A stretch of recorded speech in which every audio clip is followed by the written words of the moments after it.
Le président Macron a changé de discours. D'abord, c'est une chose tout à fait naturelle que les États-Unis d'Amérique rencontrent la Russie. C'est plutôt une bonne chose pour pacifier le climat. Ils ont aussi beaucoup de sujets bilatéraux.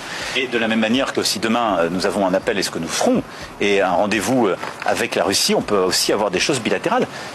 C'est tout à fait normal qu'il y ait un rendez-vous bilatéral entre la Russie et les États-Unis d'Amérique.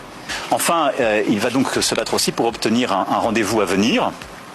Et donc une trilatérale avec le président Trump et le président Zelensky. Et je pense que c'est un point très important. Juste après, nous allons tenir cette coalition des volontaires avec le président Costa. Et l'Europe, ces derniers mois, a pris des décisions historiques pour devenir une puissance militaire, ce qu'elle n'était pas en tant que quantité.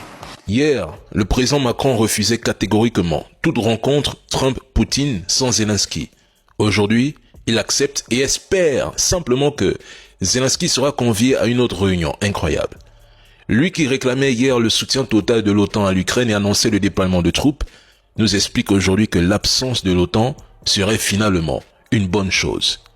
Hier, il accusait Moscou d'avoir rompu tout dialogue et de préparer la déstabilisation de l'Europe. Aujourd'hui, ils se disent même prêts avec l'Union européenne à rencontrer la Russie si nécessaire et même à envisager des relations bilatérales incroyables. Pendant ce temps, on nous traite de pro-russes parce qu'en Afrique, nous signons des partenariats avec Moscou. Ironie, n'est-ce pas?